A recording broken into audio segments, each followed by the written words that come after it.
Nang sumunod na araw, pagkatapos nilang lumipat sa pook ng Star City Villa, labis na naging abala ang umaga ng tiyo ng bida dahil walang humpay ang pagdating ng mga taong may dalang iba't ibang regalo. Pakiramdam niya ay halos masira na ang kanilang pintuan sa walang tigil na pagkatok ng mga bisita. Napuna naman ang kanyang tiyahin na puro may impluwensya at mayayamang tao ang naninirahan sa kanilang paligid, kaya nagpaalala itong dapat nilang ayusin ang kanilang pagkilos upang hindi mapahiya ang bida sa hinaharap. Habang hinaharap ng bida ang makapal na hanay ng mga kapitbahay sa may pasukan, isang nakangiting lalaki ang nag-anyaya sa kanya na pumunta sa kanilang tahanan kapag libre ito dahil bukas daw ang kanilang pinto para sa kanya kahit kailan. Isa namang marangyang kapitbahay ang nagmalaki tungkol sa mga pambihira at natatanging laruan na pagmamay-ari nila, sabay hirit na tiyak na may engganyo ang bida na bumisita sa kanila pagdating ng araw. Walang nagawa ang bida kundi magpilit ng ngiti at sumang-ayon sa kanilang mga imbitasyon. Sumagot na lamang siya na pupunta siya sa oras na magkaroon siya ng bakanteng sandali. Nang sa wakas ay makaalis ang lahat, agad siyang napaupo sa sopa at nagpakawala ng isang malalim na buntong hininga. Habang nakasandal, naisip niya na mas nakakapanghina pa palang makipagplastikan sa mga ganitong uri ng tao kaysa makipagsagupa sa mga mababangas na halimaw o magbuhos ng oras sa pagpapalakas. Mabuti na lamang at nagawa niyang paalisan ang lahat dahil may plano pa siyang magtungo sa Stargazing Lake ngayong hapon. Lumipas ang ilang oras at pagdating ng hapon ay nakarating ang bida sa martial artist base, kung saan sumalubong sa kanya ang napakaraming tao na nagkakatipon doon. Habang nagmamasid sa paligid, nagtaka siya kung bakit parang napuno ang buong base. Sa pagkakaalam kasi niya, dagsaan dapat ang mga tao sa Stargazing Lake dahil sa nagaganap na kakaibang pangyayari doon.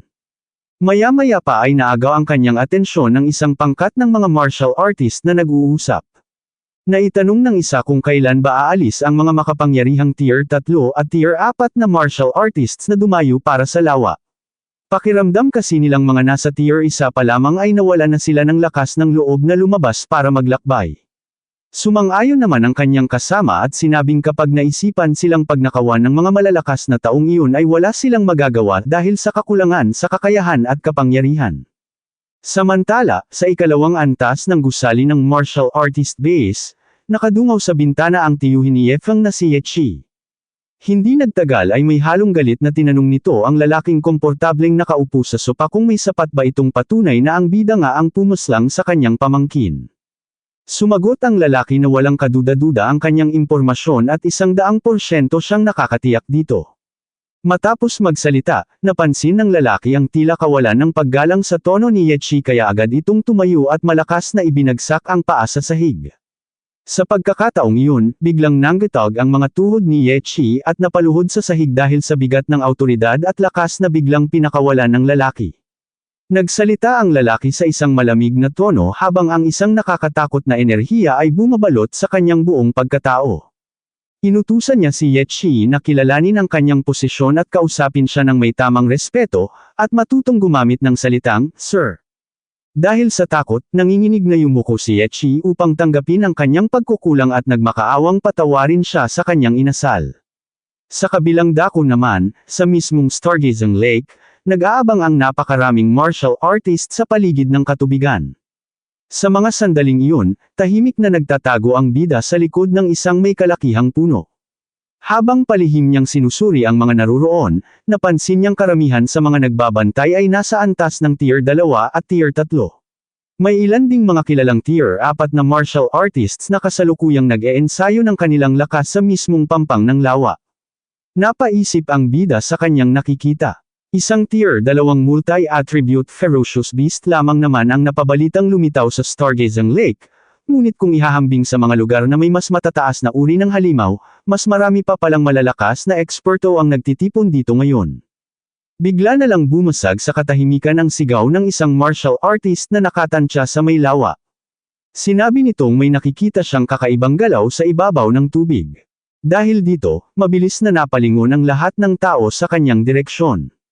Kasunod nito, isang dambuhalang pagsabog ng tubig ang naganap sa lawa habang isang naglalakihang nilalang ang mabilis na umahan mula sa pinakailalim ng tubig. Labis ang naging pagkagulat ng bida nang masilayan ang hitsura ng lumitaw na halimaw. Isa pala itong dambuhalang isda na may mga butik na tila bituin, na kilala bilang isang star-spotted giant fish. Higit pa rito, nasa antas na ito ng Tier 3 initial stage. Pagkaahong ng dambuhalang isda ay agad itong nagpakawala ng isang nakakangiyaw na etengal sabay umpisang mag-ipon ng lakas. Isang kulay asul na liwanag ng enerhiya ang unti-unting namuo at nagliwanag sa loob ng malaki nitong bibig. Dahil sa nakakatakot na tanawing ito, nagpanakbuhan ang ilang martial artist habang nagsisigawan na iwasan ang paparating na dual attribute water cannon. Subalit hindi lahat ay natakot sa banta ng halimaw. Nagtataka pa ang isang mayabang na martial artist kung bakit kailangang magsilikas ng iba, gayong isang Tier 3 na isda lamang naman ang kanilang katapat, sabay pagmamalaki na siya mismo ay isang Tier 4 na martial artist. Agad siyang sumugod sa unahan at naglabas ng isang matibay na depensang gawa sa lupa upang suluhin ang atake ng nilalang. Ngunit sa mismong saglit na pinakawala ng dambuhalang isda ang kanyang water cannon, walang awang nasalanta ang mayabang na mandirigma na direktang tinamaan at malakas na tumalsik sa ere. Sa nakitang iyon ng bida, agad niyang napagtanto ang tunay na panganib. Ang dual attribute na kakayahang iyon ng isang Tier 3 ferocious beast ay hindi lamang basta ordinaryong pag-atake dahil nagawa nitong wasakin ang depensa ng isang Tier 4 na earth attribute martial artist, at naging dahilan pa upang malubhang mapinsala ang katawan nito. Sa kabila ng nangyaring iyon, may isa na namang mapusok na martial artist ang walang takot na sumalubong sa dambuhalang isda. Habang pumapailan lang sa hangin, malakas itong sumigaw na kalahating buwan na siyang nag-aabang sa puok na iyon at ngayon pa lamang siya nakatagpo ng isang dual attribute ferocious beast. Mabilis niyang ibinuhos ang kanyang buong kapangyarihan. Isang napakalakas na uppercut ang kanyang pinakawalan sabay utos sa halimaw na umahan sa tuyong lupa.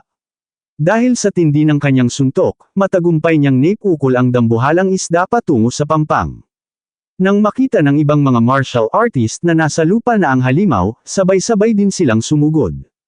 Nagsisigawan ang ilan na kanila na ang isdang iyon, habang ang iba naman ay nagdeklara na kung sino ang unang makakatay sa halimaw ay siyang magmamay-ari ng labi nito.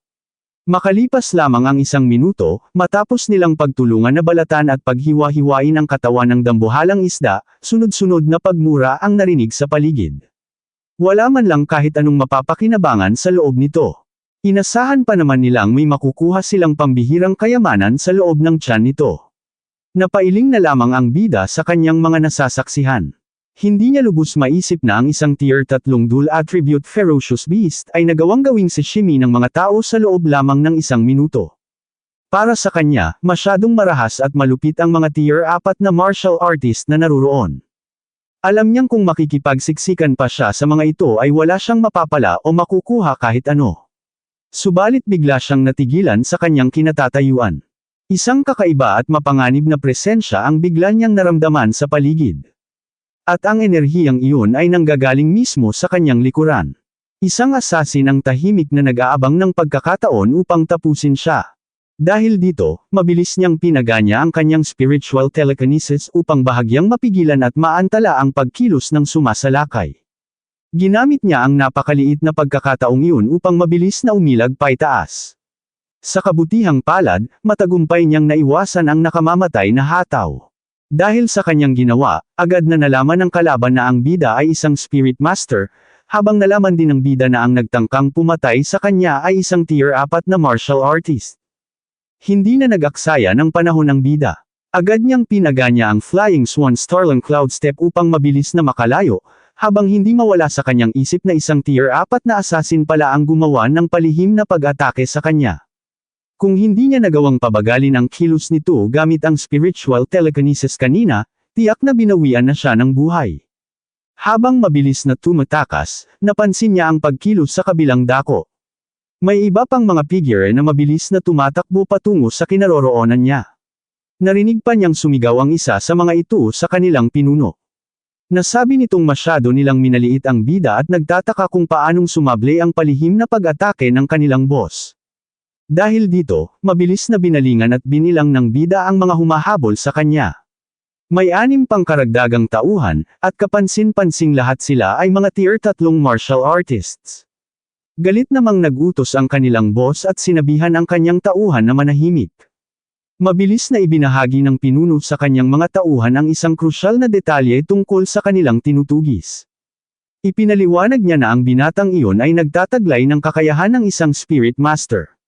Habang sinusuri ng bida ang pangkat ng mga humahabol sa kanya, napansin niyang may 7 pang karagdagang kalaban sa panig ng pinuno na pawang mga tier 3 martial artists.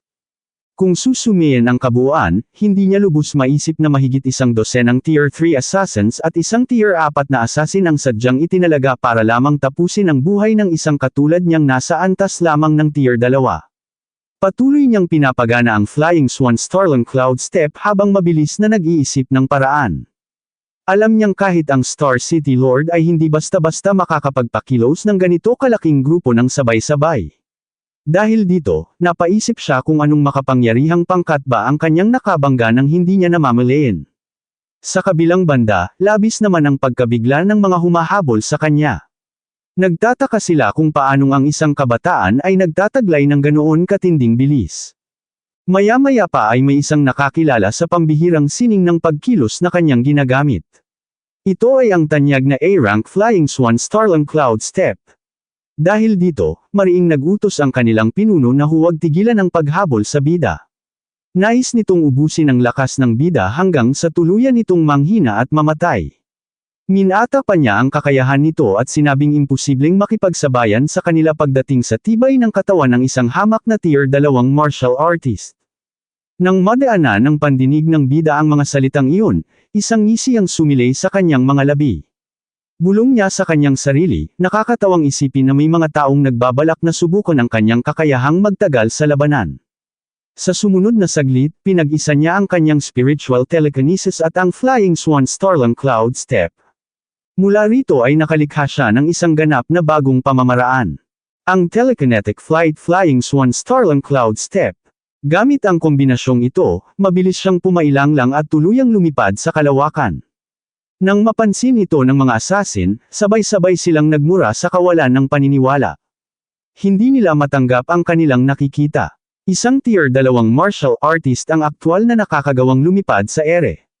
Para sa kanila, labis na ang kababalaghang ito. Naisip nilang isang malaking kahihiyan na sa dami ng kanilang bilang ay hindi man lang nila mapabagsak ang isang mababang antas ng mandirigma. Matapos makalagpas ng ilang dosenang kilometro, tuluyan ang nagawang makalayo ng bida sa kanyang mga tugis. Subalit sa mga sandaling ito, kapansin-pansin na ang kanyang matinding paghingal. Halos bade na ang kanyang natitirang vitality at sagad na rin ang pagod ng kanyang kaisipan. Sa puntong ito, ang kanyang matibay na overlord body na lamang ang maaari niyang panghawakan. Aasa na muna siya sa pambihirang katatagan ng kanyang pangangatawan upang makasulong pa sa mas malayong lugar. Habang patuloy sa pagtakbo, muli niyang binalikan sa isip kung sino nga ba ang nagnanais na mawala siya sa mundo. Sa kanyang hinala, malaki ang posibilidad na si Yechi, ang tiyuhin ni Yefeng na nasa tier 3, ang utak sa likod nito. At kung nagbuhos ng napakalaking yaman ng buong pamilya Ye, hindi nga imposibleng makakuha sila ng ganito karaming tier 3 assassin. May sapat siyang tiwala sa sarili na kayang-kaya niyang paslangin ang mahigit 12 tier 3 assassin na iyon. Subalit ang tunay na balakid sa kanyang plano ay ang natatanging tier 4 na martial artist. Kung uunahin niyang ubusin ang mga tier 3 martial artist, tiyak na gagamitin ng tier 4 na assassin ang pagkakataong iyon upang executes ang isang palihim at nakamamatay na pagsalakay. Ngunit kung ang tier 4 na martial artist naman ang kanyang unang pupuntiryahin, paniguradong magtatamo siya ng mga sugat na magiging daan upang mapaligiran at mapatay siya ng iba pang mga kasamahan nito. Maliban na lamang kung may paraan siya upang mapuksa ang lahat ng tier 3 martial artist sa isang iglap. Habang unti-unting pinagsasama ang tatlong magkakaibang elemento sa kanyang palad, tahimik siyang nagplano.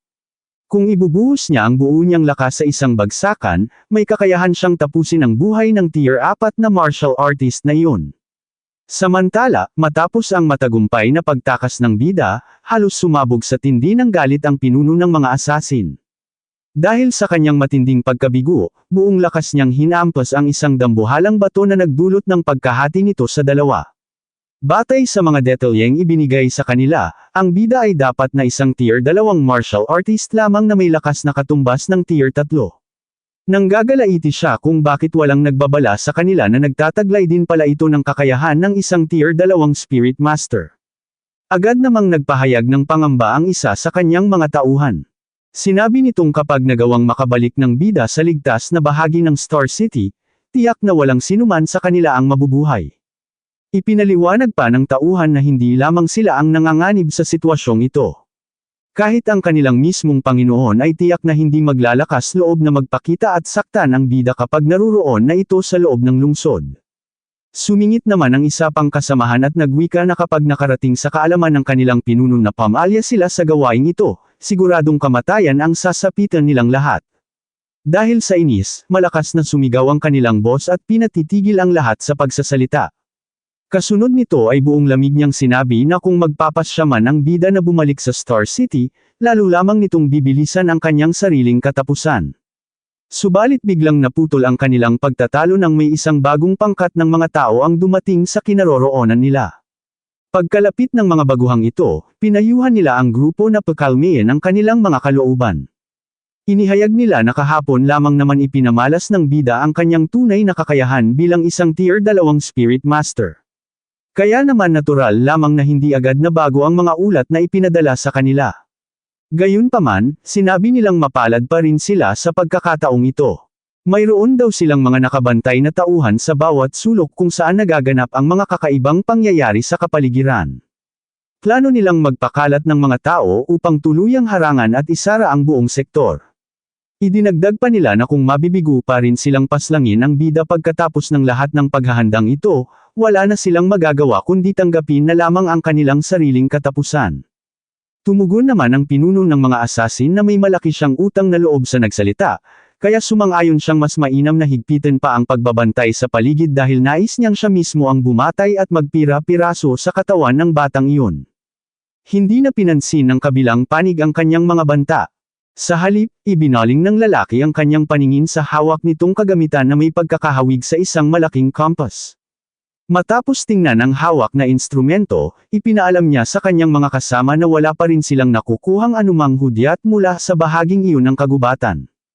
Dahil dito, mabilis siyang naglabas ng bagong kautusan. Inatasan niya ang lahat na lumipat na sa susunod na itinalagang lokasyon. Nang sumunod na araw, habang abala ang bida sa pakikipagsagupa upang paslangin ang isang mabagsik na halimaw, muli siyang natunto ng mga asasin na walang kapagurang humahabol sa kanya. Subalit sa pagkakataong ito, nagawa niya uling makahanap ng butas upang makalusot sa kanilang mga kamay. Pagdating ng ika-4 na araw, muli na namang nag-cruise ang kanilang mga landas sa kagubatan. Sa sandaling mamataan siya ng pinuno ng mga asasin, agad itong sumugod patungo sa kanya at nagpakawala ng isang buong lakas na hataw. Ngunit mabilis na nailegan ng bida ang panganib. Pagkatapos ng maikling tagpong iyon, muli siyang nagawang takasan ang binuong patibong ng mga kaaway.